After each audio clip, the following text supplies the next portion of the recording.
va commencer donc par Elvira Sales Batista, qui représente le Portugal. On n'a pas eu encore de speaker portugais depuis le début, et qui est vétérinaire et qui est en même temps enseignante et chercheuse à l'université d'Evora. Voilà, je lui laisse la parole. Let's start now. So, hello everybody. I'm from Portugal. I think I'm the only one, and I'll try to keep the time because we are really late. And I will talk about a particular. I will present you a particular way of using forest. It is a silvopastoral system that is called Montado. It's a little bit similar to the Dehesas. And it looks like that, and it is situated in the south of Portugal. Almost 1 million hectares belongs to this system, and the farms are private owned. They are very large. They have an average size of almost 500 hectares as average, and it is characterized by an open canopy woodland of cork and olm oak. The main understory are mainly natural pasture, normally annual plants, but also sow pastures. They are normally biodiverse and they are used by grazing animals, different species of animals. Traditional, the system has a low intensity management.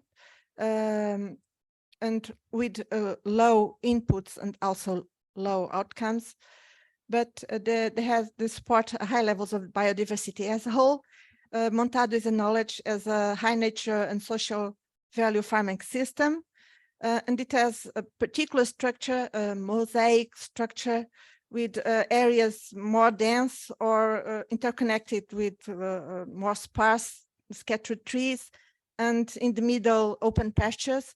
So this is a particular structure that's important for the character of the Montado. So Montado has been human-shaped. It's an ecosystem, but human-shaped with a long history. It has been known for a farm landscape for more than 9 centuries with documented situations, and had a lot of archaeological sites over there, demonstrating the importance of agriculture in the area. And besides that, it evolved for a particular culture based on Mediterranean diet. It's not different from Greek or Italian diet. It's the same, with a lot of olive oil and aromatic herbs. This, for instance, is a soup, a traditional soup, which has coriander, garlic, olive, water, bread, and eggs. It's usually eaten by poor people, but it becomes even in urban areas. It is important. Also, the culture is deeply rooted in the persons, and the persons had a way of being, a kind of slow living philosophy. They take things for the good things, they enjoy it, and they take time to appreciate it. Also, Montado has a lot of intangible cultural heritages. This is one of, based in a kind of a cappella singing with, you can see this is typical shepherd clothes, and is deeply connected with the rural way of living. So the main issue with Montado, besides the culture that's connected with the land, is the multifunctional land use based on the trees, as I told before. These are cork oaks. They are important mainly for the cork. Half of the world cork production comes from Portugal, but they are also important for wood and for charcoal. They are incomes for the farmers. Another big income, cork is very expensive, so it pays a lot. Another big income is the livestock production. We had a lot of different species almost half of national livestock population for cattle and also for sheep situated in this area, in this type of extensive systems. They are very, very diverse in animal species, grazing, management, herd sizes. Some are more intensified, some with supplementation, other not. Because of this land use, we had a lot of biodiversity that's supported by the trees and by the grazing that creates microsites, and also had a lot of conservation issues because have protected species in the area that find them in the Montado breeding habitats or feeding areas. But Montado has been there for quite a long time, but it's having historical crises. These are one of the biggest in the last century. One, it was the National Wheat Campaign that they cut the trees for planting cereal for bread for humans. Another, it was African swine fever that changed the balance between species grazing in Montado. The autochthonous breed almost disappeared. And more recently, social issues connected with the Portuguese Revolution in 75, that those areas were subjected to a land reform. Some are turning to cooperatives, and it was quite a different way of doing things. Okay, so the Montado has been resilient so far for changes over time. And resilient, this ecosystem stability comes from the economical capital, the interaction between the economical capital, the environmental capital, and also the social capital. And this is very important. The strong multi-functionalities making rural resilience communities, and this is quite important. So this, we can see it, for instance, in wildfires resilience. You can see the Alentejo, the area of Montado, is more clear, is yellow, not red, because it had less fires per quadrat kilometer than the rest of the country.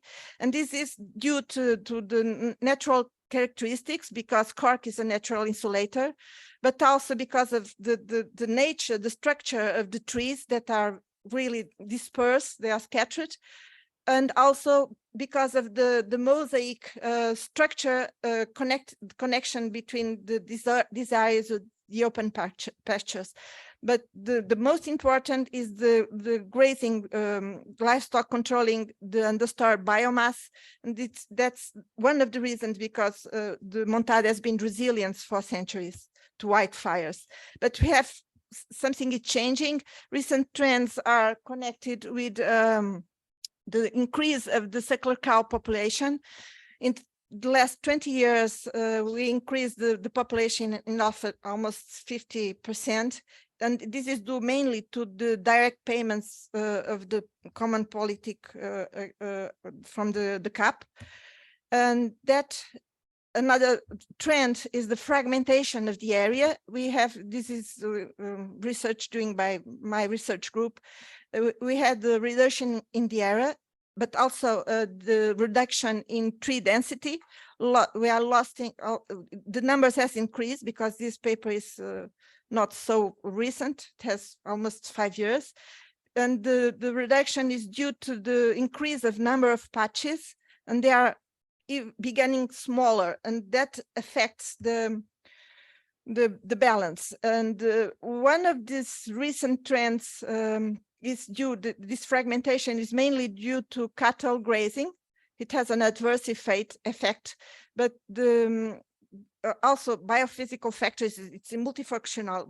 Biophysical factors, spatial factors affect the fragmentation, but land manager options can produce more visible and rapid changes in the system. So it is, we focus on the management situations, because it's not the number of cows, it's where you put the cows, how you manage them. So this is connected to the farmers' decisions. And we found that different governance strategies are pinned under different discourses. The traditional one was an heritage farming. They are farming for their children and grandchildren. They are mainly support agro-silvopastoral system, but now things are changing, and we had more farmers speaking about modernization with the focus on income and income-based decisions, and they have the long distance idea of maintaining the Montado. So these threatening changes and the silent decay of Montado, I know, thanks. And the silent decay of Montado depends mainly of the weakness of the economical and social capital. So connected to simplification and land use and high dependency of farmers of public funds, that's changed the dynamics. So our approach as a research group is, this is my research group, is based on a landscape approach. We have a interdisciplinary group of people. I myself am a veterinarian, I'm not a forester, but I'm working geographers, social people, and these are the teams that we focus interesting, like soil water monitoring indicators, the construction of knowledge, innovation and governance. And this kind of research came from the stakeholders, from the problems, the real situations. And we are connected also in terms of science and networking. It is really important. So we are launching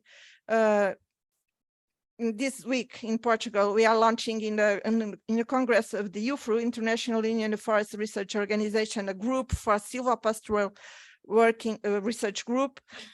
We are working also with European Grassland Federation, with Global Alliance for Inter and Transdisciplinarity, and complex problems should address with a lot of questions.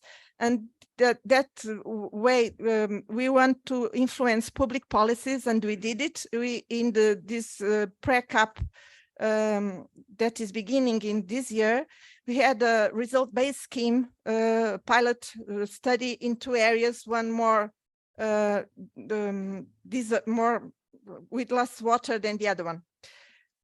So I will finish with recommendations. Based on our experience. These are recommendations from our experience in this kind of situation and this kind of management. For the Montado, it is the multifunctionality is really important as an unifying principle that brings the productive, but also the non-productive, including the ecosystem services, into harmony. So multifunctionality is a key word. Another is management. Management is important because it brings more rapid changes. So it's where you can act is in the management. In order to do a good management, it would be important to have it like connected with the local conditions. Also, it is important to monitor so that you can change and detect changes and adapt accordingly. A management more adaptive is really important. One solution doesn't fit all. It is really important to relate to the local. And also it is important to manage grazing, not only in the productive direction, but also consider conservation of the whole system. So I think that this kind of policies, the problems need policy. This kind of policy is a result-based scheme will be an important opportunity to provide income for the farmers. Income from farmers is really important. And also it will bring scientific information, it will bring technical support, and it will be a mind changer that it is important to address complex questions. And that's all. Thanks. Je vous remercie.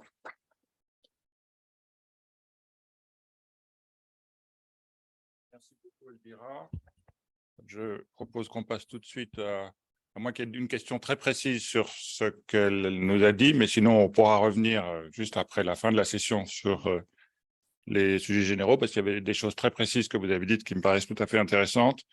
Donc je propose qu'on passe maintenant à Samira Khalifa, qui donc est tunisienne et a beaucoup travaillé sur l'écotourisme notamment.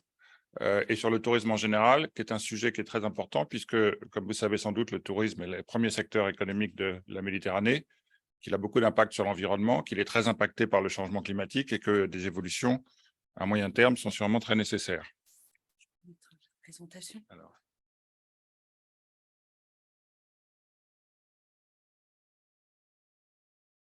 Oui.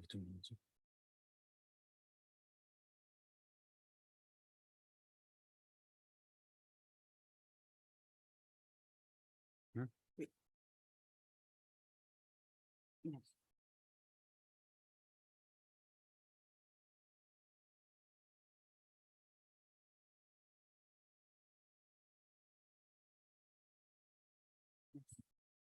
Bonjour à toutes et à tous.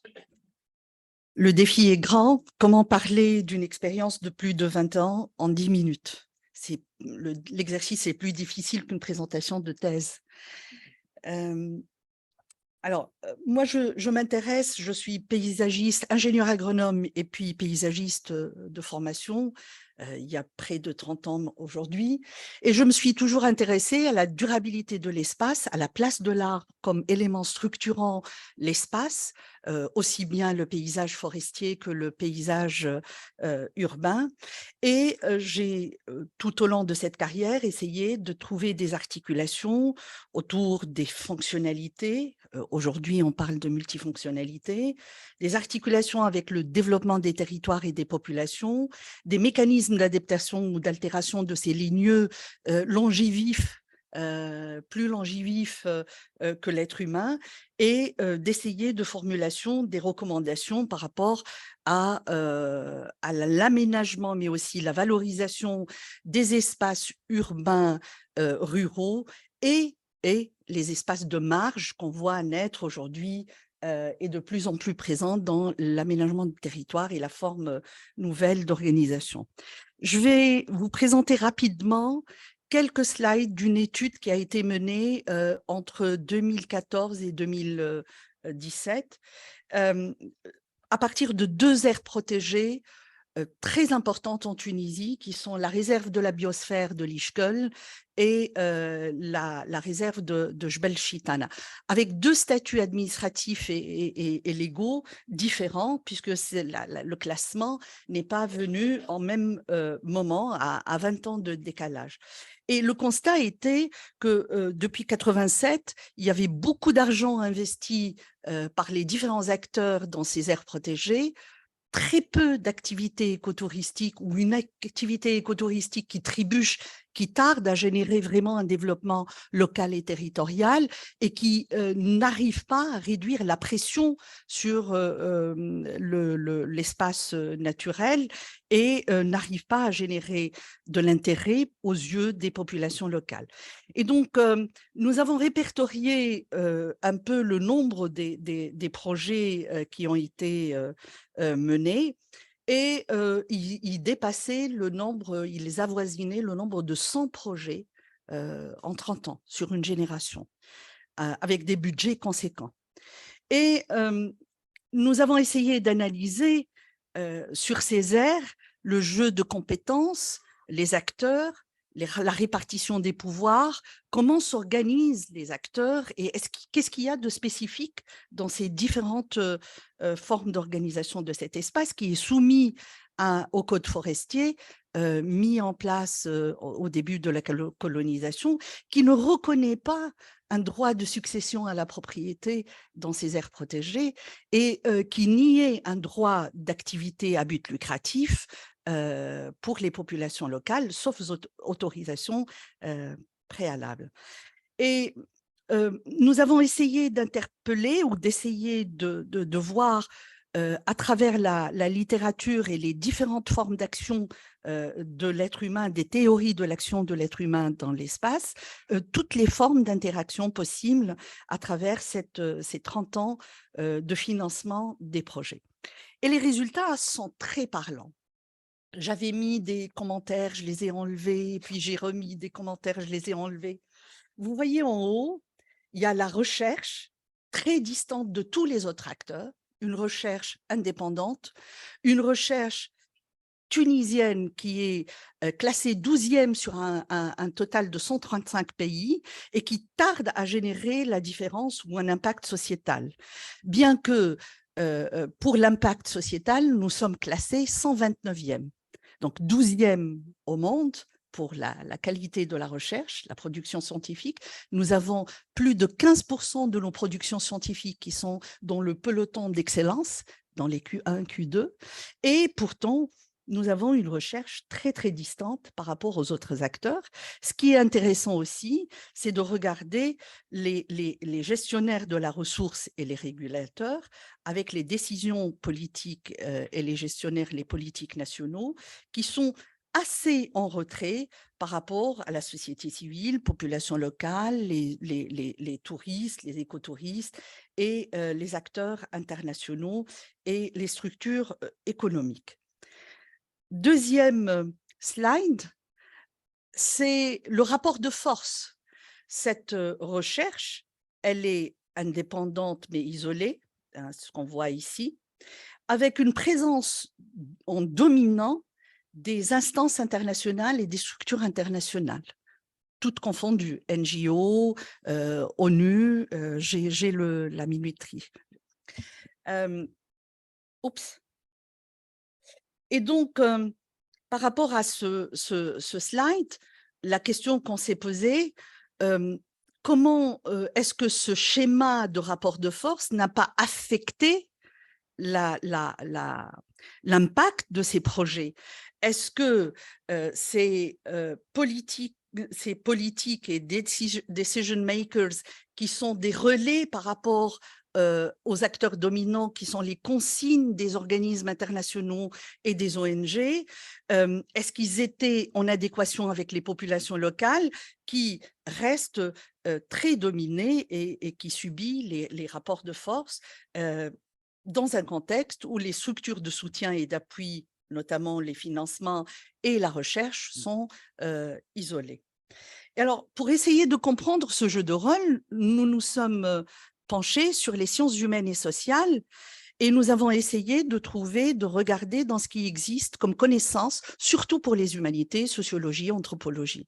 Et nous avons découvert, sans surprise aucune, qu'il y avait une production au moment de la colonisation, au début de la colonisation, qui traitait les populations locales d'indigènes, où la langue n'est plus que le dialecte, la loi, superstition et le droit coutume, et je reprends ici les termes de Ahmed Melliti et Dora Mahfouz qui reprennent ces propos de Jacques Berck, et qui a été suivi par la suite par une quête de rupture par les sociologues et les anthropologues tunisiens à l'aube de l'indépendance, et qui, dans cette quête de culture, ils ont cherché à rompre avec les concepts du colon, mais aussi avec la langue du colon. Ce qui fait que la production scientifique en sciences humaines et sociales en Tunisie après l'indépendance, c'est une production scientifique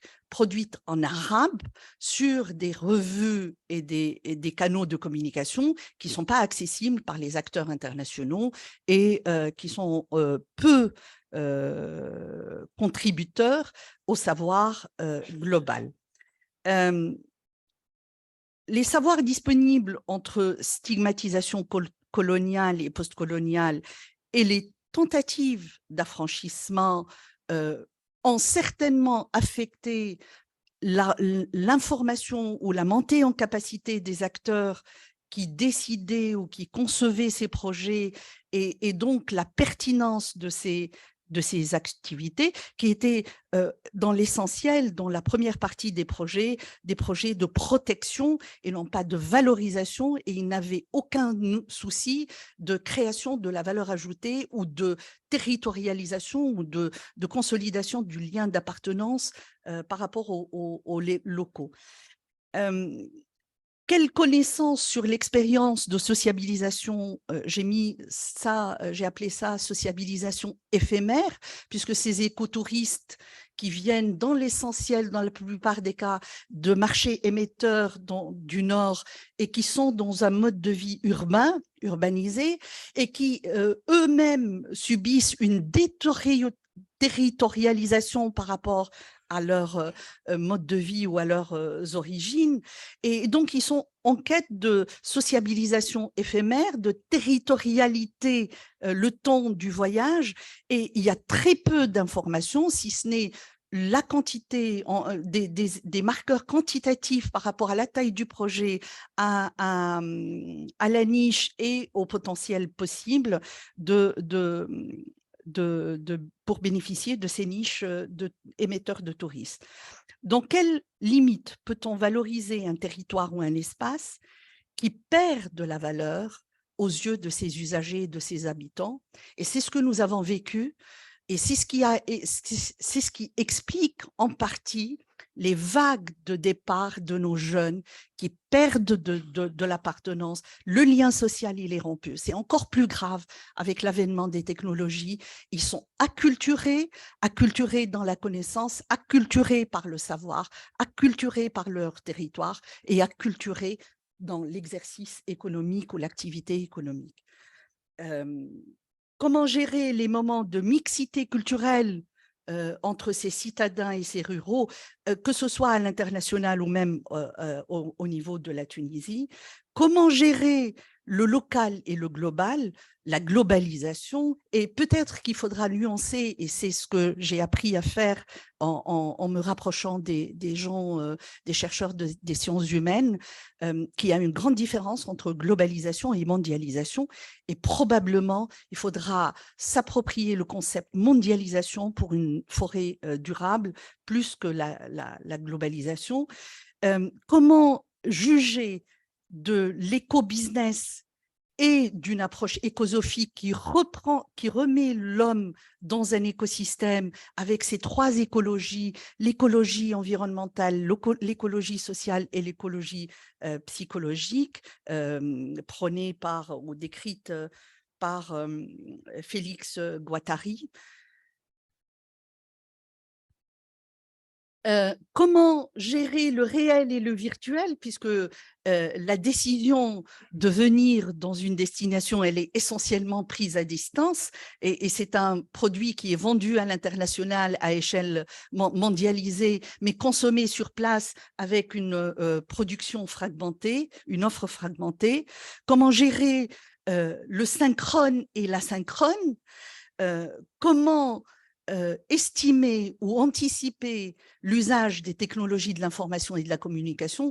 Et j'ai toujours été fascinée par les bases de données, les smart solutions, la mutualisation. Je suis usagère depuis 2002 du numérique éducatif et je sais ce que c'est. Et j'ai fait un passage, j'étais vice-présidente de l'Université virtuelle de Tunis. Mais sachez qu'aujourd'hui, à l'état actuel, les technologies sont une technologie de rupture, les technologies de l'information, une rupture non seulement par rapport à l'accès à la technologie, mais une rupture par rapport à l'usage que l'on peut faire de la technologie. On est très peu producteurs de contenu. Les arabophones représentent 3,6% des internautes avec 1,1% des sites web donc de production de contenu. Donc nous sommes dans une posture plus de consommateurs. Comment gérer les flux de big data avec nos infrastructures obsolètes et nos moyens réduits? Donc faites attention, je crois qu'il y a un avantage émancipatoire à faire, une reconsidération de ce qui est produit comme connaissance par le regard occidentaux centré. Il y a un rapprochement indispensable par les humanités et les sciences humaines et sociales à faire, et le vivant ne peut être approché qu'à la fois dans sa complexité et dans ses singularités. Et je m'excuse pour les 3 minutes de dépassement de temps.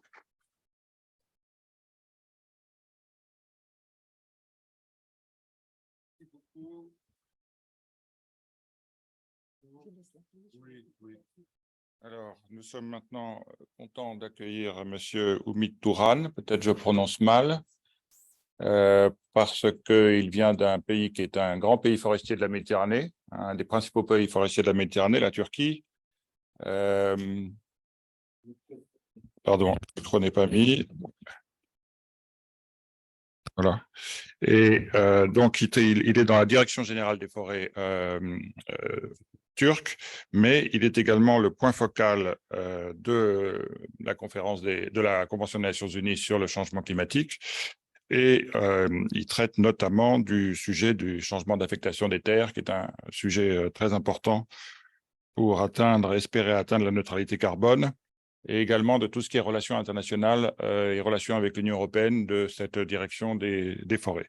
Donc, je lui laisse la parole maintenant. Je ne sais pas si sa présentation est déjà sur le... Vous l'avez? Parfait. Ladies and gentlemen, distinguished colleagues, thank you first kind introduction for me. And let me begin with this, my presentation to convey to special thanks to organizers, SIAM, JIT, and as a part of the Silvamet Mediterranean Committee.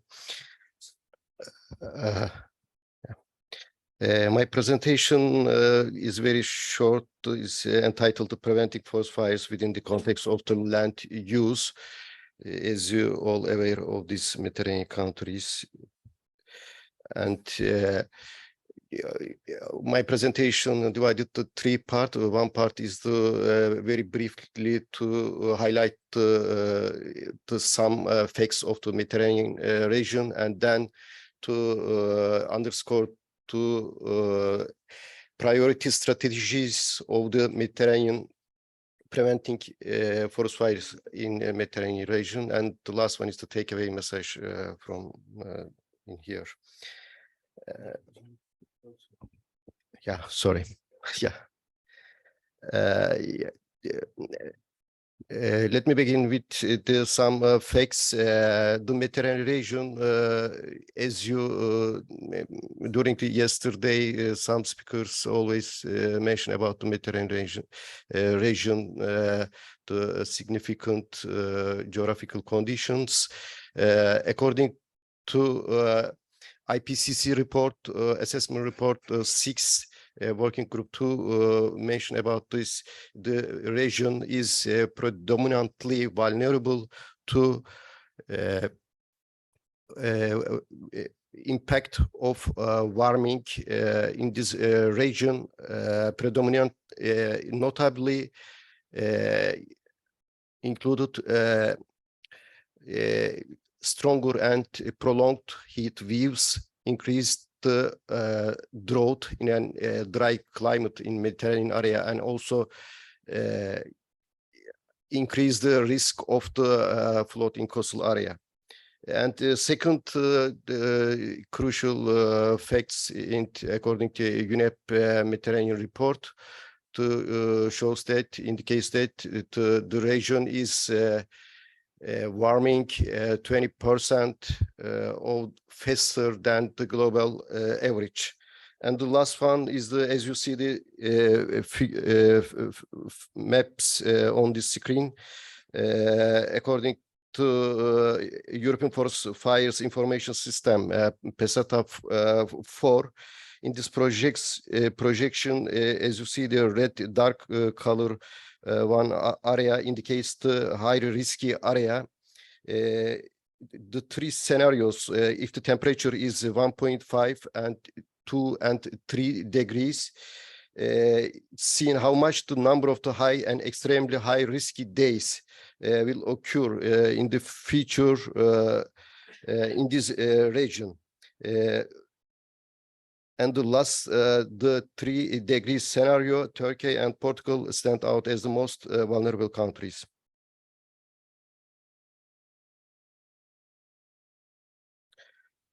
And the other facts in this region, ecosystems, fire is as you all aware of the ecological disturbances in the Mediterranean region, often a seasonal phenomenon linked with the high temperatures, drought condition and high winds, and unique climate grows fuel in the winter time and then dries it perfectly in burning in the autumn and summertime.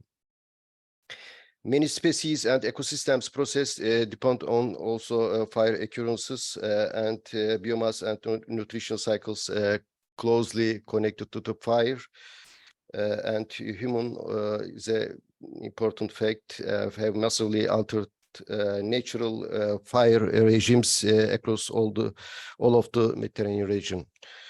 And fire leading to cause of the forest degradation in many countries.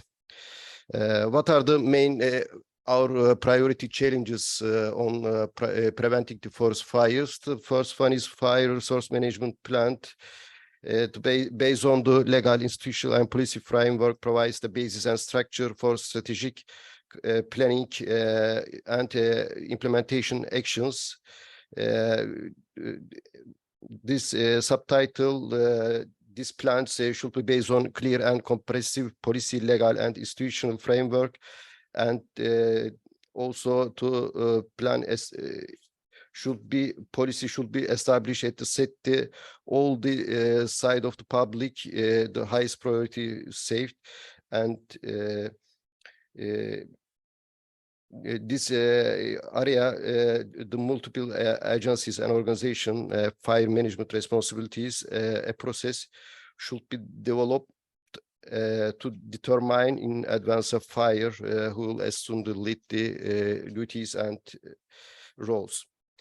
And the others, resource management plan should include this analysis. Plans also based on the climate realistic weather forecast and the effect of the fire behavior. We should include the map indicating force and in danger.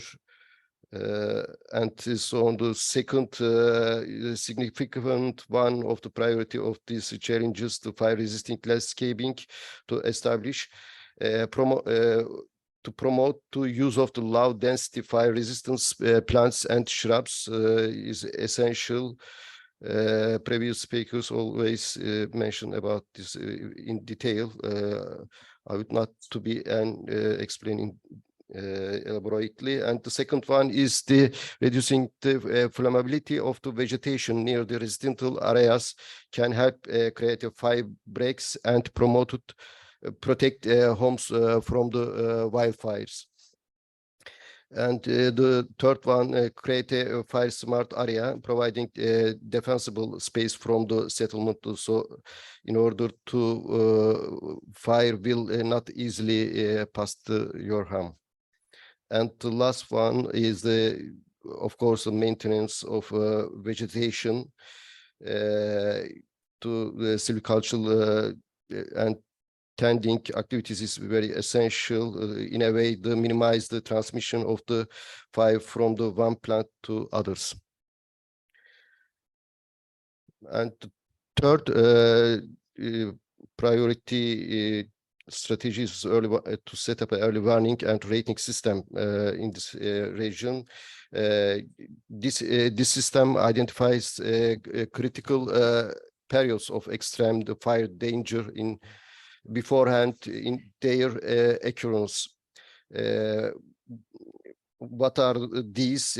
One is the establishing a fire danger rating system in Turkey. For example, we have classified 5 rank. In the first rank is the very high risky area classified. And then the install a national regional early warning system, and the last one, develop an information network. Sorry to time limitation to become very fast to pass this slide. And then the others 5 awareness in education is the other significant drivers to develop the awareness educational programs to target the specific audience and audiences and communities, and provide sensitive programs, develop cooperatively age-appropriate information system, and encourage school children, universities, NGOs, institutions to develop locally and ecologically appropriate fire management program. For instance, in Turkey, last 2 years, more than 100,000 voluntary forest In the forest area, the public will take course and take certificate in the scope of the fire awareness and education. And the others, infrastructure improvement and to set up fire breaks, fuel breaks, collaboration and coordination, all the stakeholders on local, national government agencies, landowners, NGOs, so on. And the last but one of the most important one is the enhancement of the sustainable financial mechanism for the prevention of the wildfires. The last my slide is what are the recommendation in our perspective. Mitigation not alone enough to avoid the adverse effect of the climate change. Adaptation strategies will be needed in order to enhance socio-ecological resilience to wildfires. And preventing forest fires in the Mediterranean region is a multifaceted challenges that requires a combination of measures, and a holistic and integrated approach involving all relevant stakeholders is very significant. And importance of integrated forest management, which is included, as you know, the 5 R's, is to know the relationship between the fire and vegetation, and the construction of more fire-resistant landscape must be supported.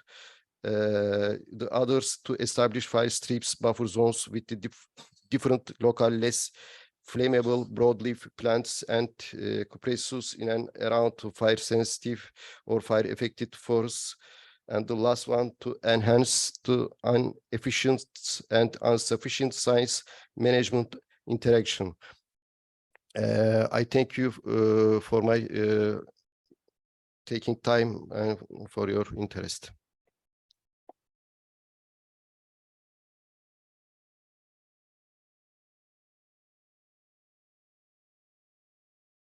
Merci beaucoup. Ça ne marche pas. Voilà, merci beaucoup. Alors, premièrement, il y a quelqu'un qui a oublié sa clé USB, un des présentateurs. Voilà, on vous la garde. Deuxièmement, y a-t-il des questions? En attendant que les premières questions se posent, moi, je suis frappé par 2 choses. La première, c'est que dans ce qui a été dit ce matin, comme hier, il y a beaucoup de choses qui se recoupent. Donc, il y a des choses qu'on voit bien, des grandes tendances qui se dégagent, même s'il y a encore beaucoup de choses qu'on ne sait pas.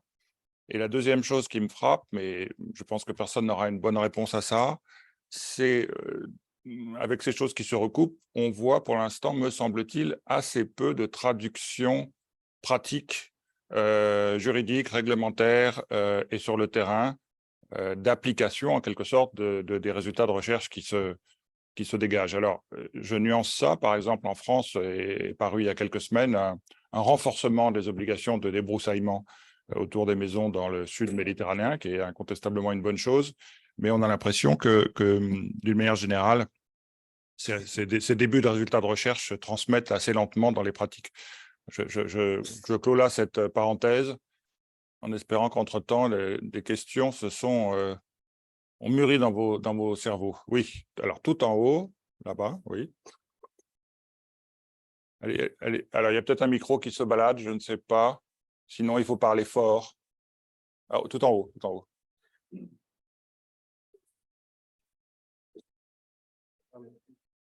Pardon? Ah oui, oui.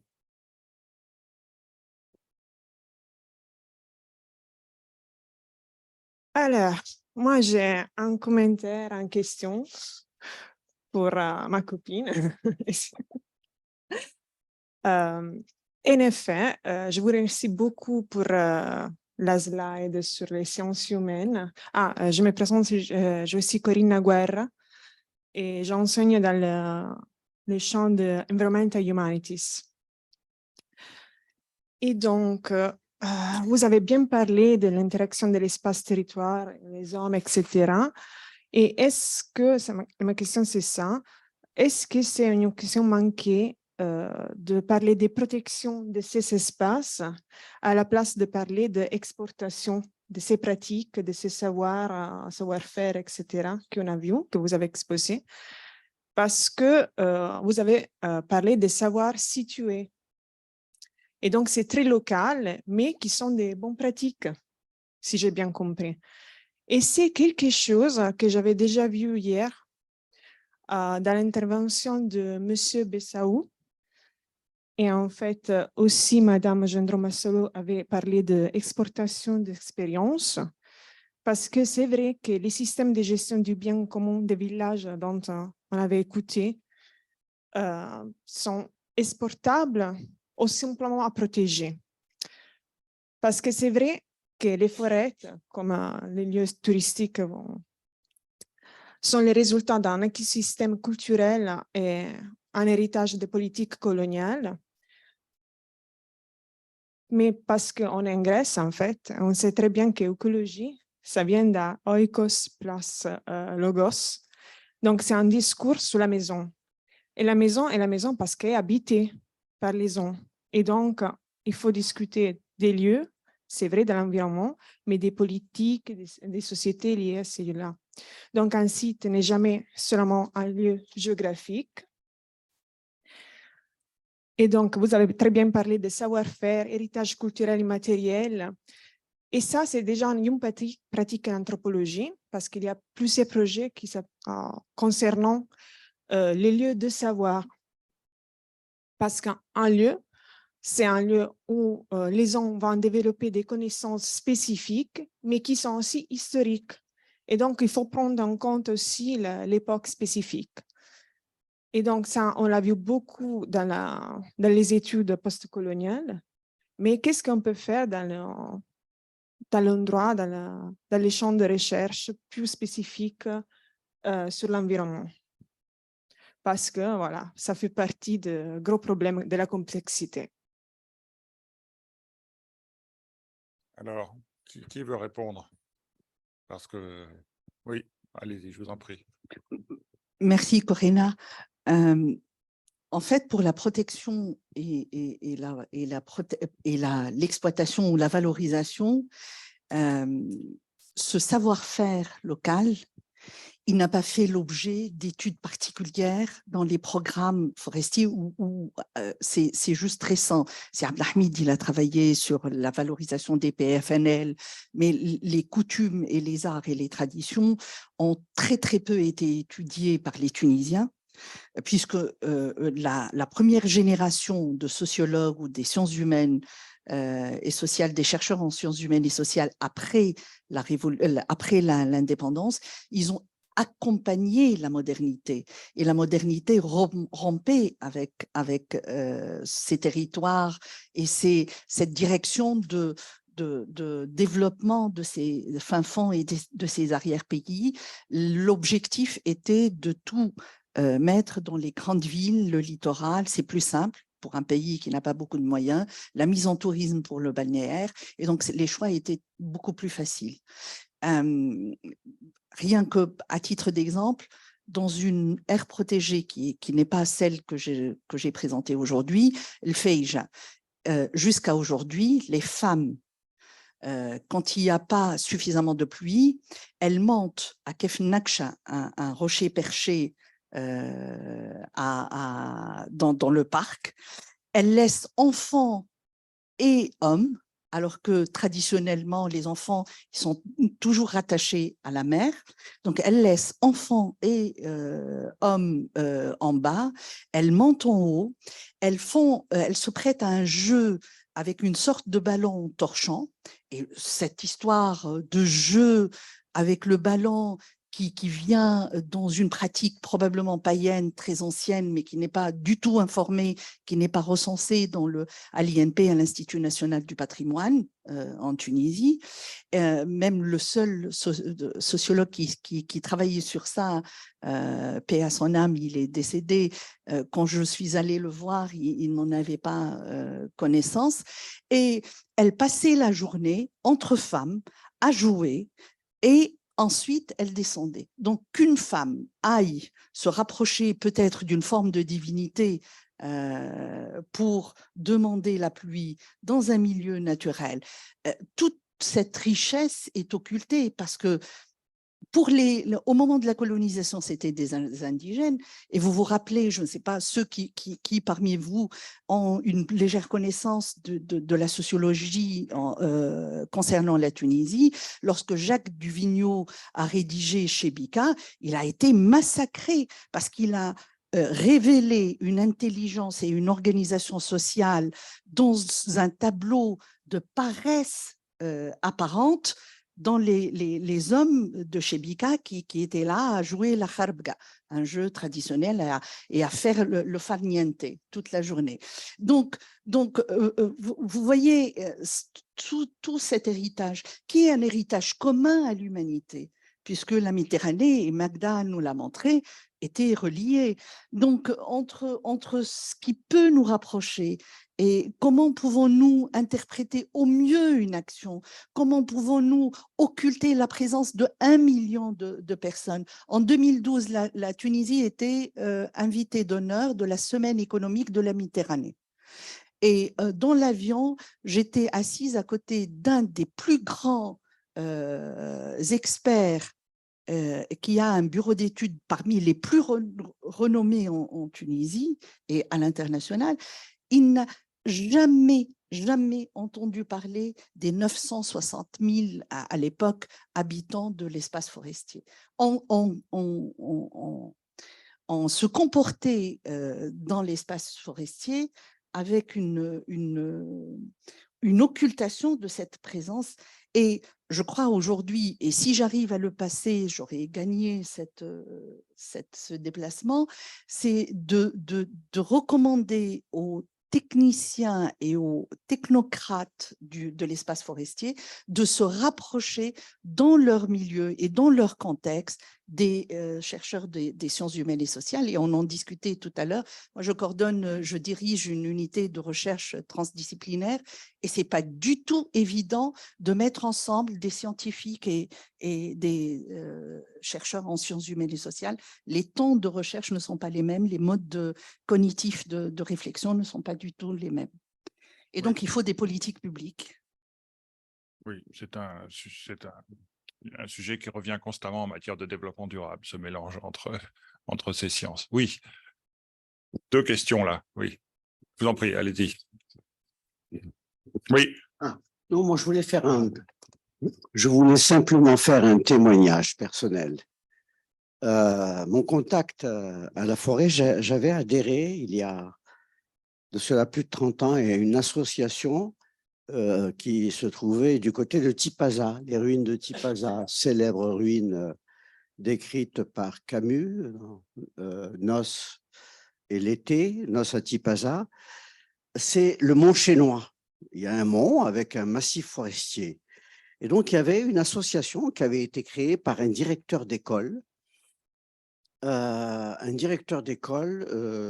du Chénois, et qui avait créé une association de défense du mont Chénois. Pourquoi? Parce qu'il constatait que cette population du mont Chénois, qui était une population berbérophone, était en train qui avait entretenu pendant très longtemps ce patrimoine, était en train de perdre ses savoir-faire. Et j'ai souvenir d'avoir accompagné mes enfants pour monter jusqu'au mont Chénois. Et on mettait à peu près 2 heures à pied avec des forestiers qui nous expliquaient ce qu'était la forêt, comment on pouvait déceler sur les arbres les années de sécheresse, les années de pluie, etc. Et donc, on avait constaté que toute la culture liée à ce mont Chénois était en train de se perdre. Ce qui a donné d'ailleurs naissance, juste après, un projet européen pour collecter les contes, les poèmes, les chants, les traditions locales, etc., et l'artisanat de ce mont Chénois. Alors, je parle de ça parce qu'on a tendance, alors il y a très peu de travaux d'anthropologie ou de sociologie culturelle portant sur ces populations locales. Il y a une espèce de misère, de déficit qui est assez considérable. Et les seuls travaux que j'ai pu, moi, parcourir sont les travaux d'anthropologues et de sociologues français, enfin je veux dire européens et coloniaux pour la plupart de la période coloniale. Sur des périodes post-indépendance, il y a eu très très peu. Or, aujourd'hui, avec les incendies, les grands incendies de forêt, qui entraînent en Algérie, en tout cas c'est le cas, c'est des centaines de morts. Il y a eu 120 morts l'année dernière. Cette année, il y a eu, je crois, 80 morts du côté des forêts de Béjaïa. Et c'est des forêts qui sont habitées par ces populations, mais qui sont complètement mis de côté dans la gestion, et puis il y a un patrimoine. Moi, avant de venir ici, j'avais regardé du côté des patrimoines culturels. À la Kroumiri, par exemple, j'ai trouvé des merveilles de produits de femmes de Kroumiri, de ces forêts-là, des poteries, des tissus, enfin sans compter tout ce que vous évoquiez, tous ces rites qui continuent et qui drainent des populations parfois locales, mais cette obsession de la modernité qui fait que nous ne croyons qu'en l'État-nation qui marginalise les formes d'organisation traditionnelles, ce qui est appelé le douar, le hajj, la tribu, tout ça, on est vraiment, on a effacé alors que ce sont des réalités très, très fortes. Et on les voit d'ailleurs se mobiliser dans les grands incendies. Ce sont ces associations de villageois, ce sont ces jmaas, ce sont ces... On le sait, voilà. Je pense qu'on aurait tout à fait à gagner, non seulement dans la production de connaissances techniques sur nos espaces forestiers, mais aussi il y a ce gap dans la production des connaissances en sociologie, en anthropologie, voilà. Moi, je crois que on a un rôle aujourd'hui à inciter à, voilà. Merci. Oui, alors, il y a deux questions sur la partie gauche de la salle pour moi, c'est-à-dire sur la partie droite pour vous. On va peut-être les prendre ensemble et puis on fera des réponses groupées. Merci, Jean-Paul. Oui, je voudrais demander à notre collègue turc, monsieur le docteur Turan, si le dispositif très original qui existe en Turquie de villages forestiers, forest villages, a une influence sur la détection et éventuellement la prévention et la lutte contre les incendies de forêt dans son pays. Je propose que vous passiez le micro juste derrière vous. Comme ça sera pratique. Voilà. Merci. Yes, I wanted first to comment on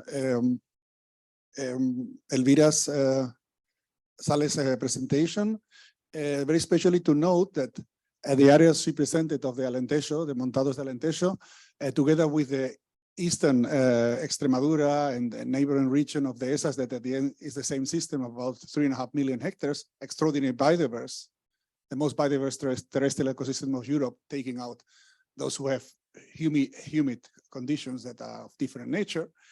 And what is very interesting, this is most likely the hottest and potentially, in theory, more vulnerable areas of Europe. Longer drought and so on. And one of the least areas with problems of forest fires. I take this into that the problem of forest fires is not the climate, it's the structure, because critical climate we will have. Last year, there were 2 days around London where the fire spread because the heat wave went to London, which is not normal. So there's a certain tendency, especially by the remote sensing community and so others, to put everything on climate change. So climate change is giving us more numbers of the lottery. But the critical issue is the structure. If we bring the right structures, we can keep the fire risk low. This is one reflection. The other reflection, it's also common between the Portuguese-Spanish border, the issue that these days are fossil forests about 300 years and the trees are dying. And as this area is subjected to the cap, which is not the rest of the forest, it's very easy just to link CAP funding to at least planting a tree per year. Many of these forests have 35 trees per hectare at average. By planting a tree per year, just in a few decades, you have it renewed, because reducing the grazing intensity at the end, what you will have is sprouts. And sprouts from trees of 300 years are not vital and don't produce seed. And I know you have less pigs, but the pig issue is extraordinarily profitable for the ESAs. And if you don't have fruit, and you can put trees that have been selected for more acorn production, more resilience, and they are very strong protectors to avoid that cows may shake them. So it's better to invest few trees and plant them and not reduce the grazing, because if you take out grazing for regeneration, there is more fire risk in a few years. So I think this is a solution that is interesting. I would also like very briefly to comment on our Turkish colleague, Mr. Turan, that the experience in general is that it is not the species. This has been a strong NGO-driven issue, that the species always, because forests have planted pines and so on. No, it's not the species, it's the structure that is critical to forest fires. And the critical structure is the model 4, which happens in abandoned agricultural land after 10 or 15, 20 years, not the species. And there are very little differences between conifers and perennial broadleafs. Quercus ilex, Quercus subers burns as pinus. It is basically the deciduous broadleafs have a different pattern. And on Cyprus, there is a very contradicting literature. It's an area that we have still to study, because there are a few examples where they don't burn and they have been upscaled by too much publicity, but we have the other issue, especially in peri-urban areas regarding Cyprus as well. So it's an area that we need a little bit to deepen the issue. And very interesting, the last presentation from the previous last from Sahmia from Tunisia.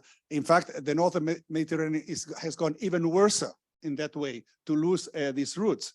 And this is really an astonishing issue, how we, the same territory, map it everything in natural resources, everything, and we don't map the cultural legacy. It's really an absurd contradiction that brings us in the wrong way. And it is one of the biggest contradictions of Natura 2000, where the natural and cultural basis is ignored. And there we can learn from the countries of the South, also in the North, like Victor Toledo and this dialogue of knowledge, how to integrate. As far as we're not able to integrate, we'll have problems in rural areas, and very especially in the developed world.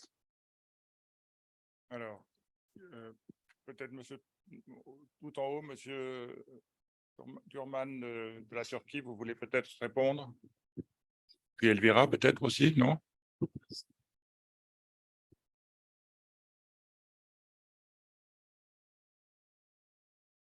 Yeah, thank you. For the first question about the role of the forest villagers of Turkey, at around more than 7 million people live in forestry area and neighboring forestry area. Most of them heavily depend on the gain livelihood to forest product. And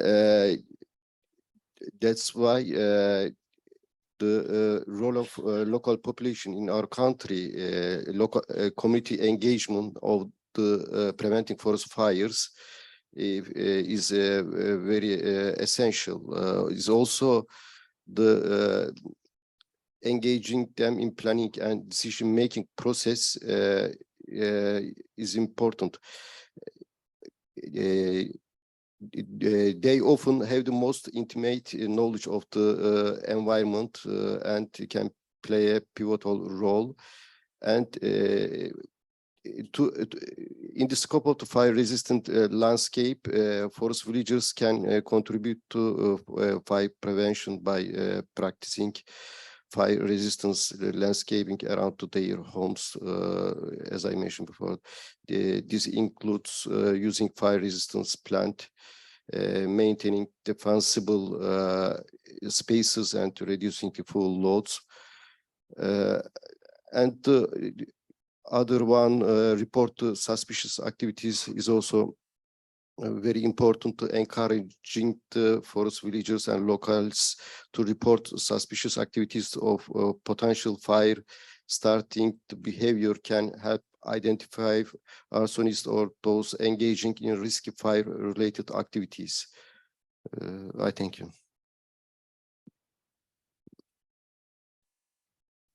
Okay.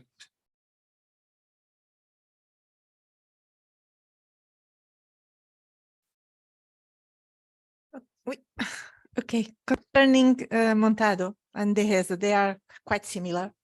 And it's really the south of Iberia, a large area. And as I told before, we are working together with farmers, with stakeholders. And some of the problems came from the stakeholders. One of those was the natural regeneration, the death of the trees. They had sudden death sometimes. They are connected with pests and diseases, but we found that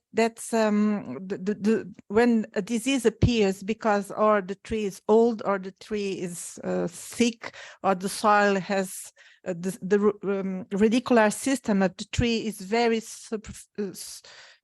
at the surface. So the practices that are connected with tillage that turn the soil around, cut the roots of the trees. We know the causes. Okay, it's multi-factor, but a lot of causes are sometimes one of the other has more weight, but there's not one direct response. It's really a complex problem. Sometimes is multi-factor at the same time. So one of the situations is the natural regeneration, and that's sometimes the persistence of the saplings depends of the drought, but farmers they are beginning to put water in the plants so that they can persist during the summer. And they change a lot of information between them. So they had a large community, and if something works for one farmer, we had a WhatsApp group. They are always sending messages to each other. If something happens, they change the experience. So there's a lot of different ways of protecting the trees. And also farmers have a keen comprehension that the acorns should be adapted to the region. If you buy the plants from pépinière, je ne sais pas, okay, they don't work even if they are certified. They must be connected to the microclimate site. And a traditional use, it was the farmer went to seeing their animals and going around and collect the acorns and plant it right there. So for having success in the regeneration, just not planting a tree, you should care for it. I think the problem, it was the same as the green how do you call it, wall, the green wall, the big green wall is the same. There are particular local cases that should be stewardship and for success. Okay, thanks. Alors, nous avons François Lefebvre d'abord, et puis ensuite deux autres prises de parole. François, tout en haut.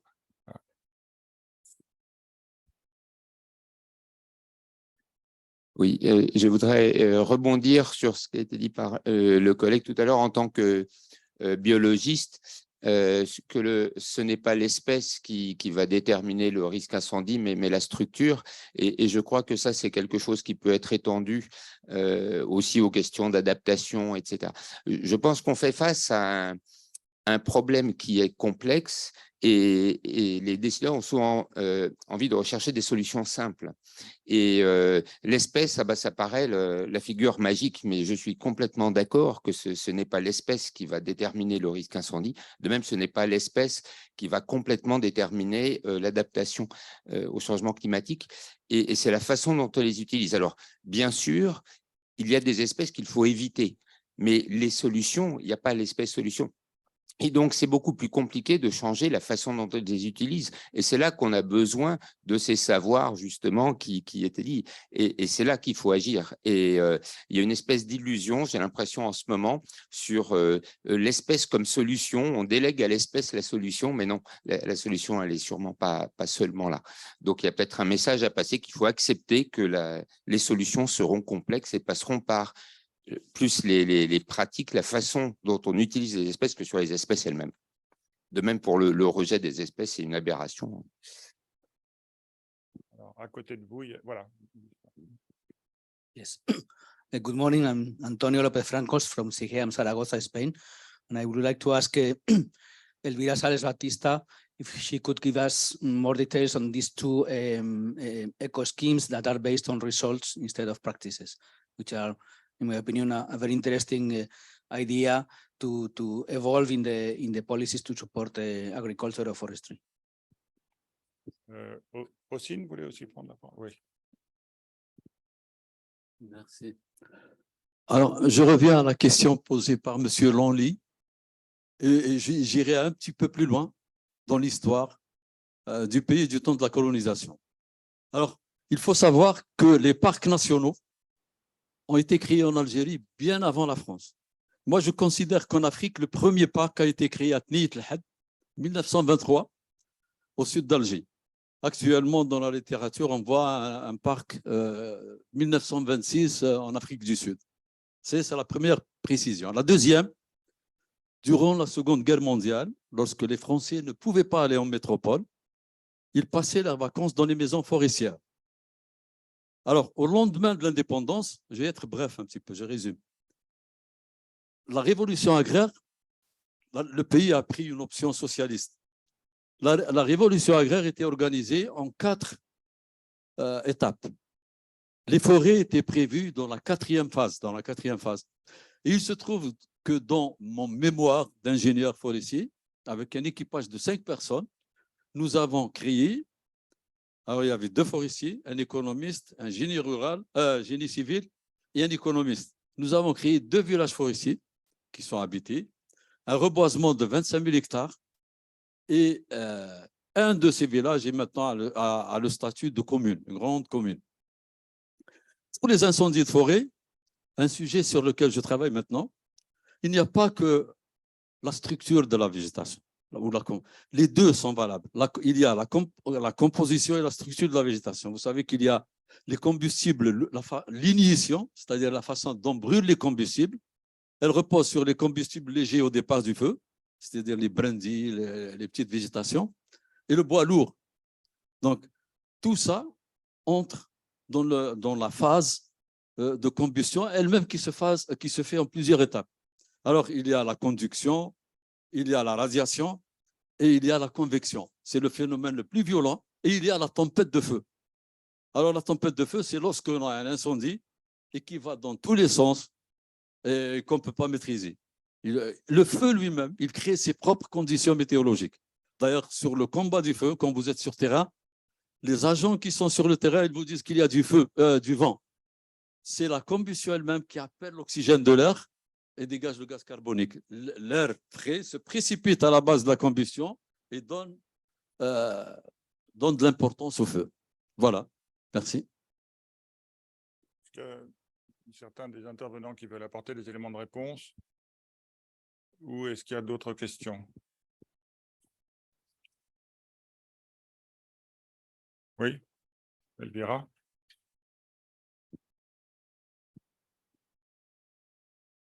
Alors,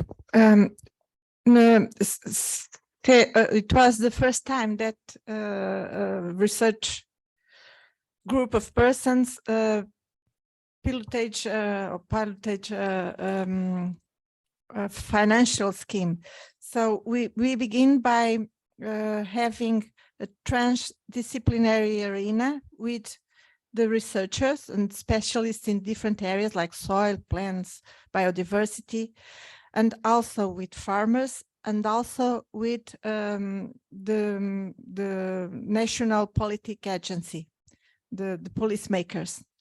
So in this arena, we defined what were the results that we want to achieve. That's the difference in the result-based scheme. It's not based on practices, it's based on environmental results. So the farmer can do it as he wished. He can have sheep or cows with different, he owns his own decisions. It's not the European Commission that says what he has to do or it could not do it. And then that's very important for farmers, that empowerment is really important for them. So together we create, define the results that were important. And it was soil, biodiversity, it was also the herbage, the pasture, to have a biodiverse pasture, to have a soil that supports erosion, to have a lot of inside the Montado, a lot of islands, biodiversity islands, small riparian galleries, small rocks and for reptilians, and there are diverse elements, singular elements of biodiversity. And those results were important for all the actors that were inside this arena. After it is very important to have indicators, so to know, to measure if the result, the environmental result, is being achieved or not. And afterward, we work a lot of different indicators. They should be really easy. Some of them, most of them are visual. And then we defined the levels of payment. We connected with the farmers associations, and the legislation was out. And then we are implementing the results-based scheme now. The next springtime will be very intense in work, but the motivation is there, the empowerment also. They had, the farmers will have an income, a really interesting income, and then can if they improve their level of biodiversity, they will earn more, but if they stay at the same, they don't lose anything. So it is really interesting for the farmers. We are expecting to engage 30 farmers, and we had more than 300 applications. It was really, we are hopeful that it will be a good way of bringing more detailed in the management of the Montado. Okay. Est-ce qu'il reste une dernière question? Non. Alors, je ne voudrais pas sortir de mon rôle de modérateur, mais je voudrais me permettre de rappeler qu'il existe en Méditerranée une stratégie méditerranéenne du développement durable, que peut-être vous connaissez. Et moi, je suis assez frappé par la quantité d'expertise qui a été dite depuis hier ici, et que dans la stratégie actuelle qui se termine en 2025, il n'y a pas grand-chose sur les forêts. Nous allons commencer à rédiger la prochaine stratégie début 2024 pour qu'elle soit prête en 2025. Elle s'appliquera normalement sur une période de 10 ans jusqu'en 2035. Moi, je serais assez favorable et même très favorable à ce qu'il y ait une partie plus importante dans la nouvelle stratégie sur les forêts méditerranéennes. Et si vous avez des idées de la manière dont ça devrait ou ça pourrait être traité, y compris des recommandations, il y aura une phase de consultation auprès des scientifiques, auprès des ONG, auprès de la société civile, auprès des entreprises, etc. Mais dès maintenant, il est possible d'envoyer ces éléments. Il y a beaucoup de choses qui se recoupent. Et alors évidemment, ça doit être les forêts sous l'angle du développement durable. Hein, donc, c'est-à-dire à la fois leur fonction de production, leur fonction de réservoir de biodiversité, l'adaptation au changement climatique, la fonction récréative, etc. Donc ça, c'est une première chose.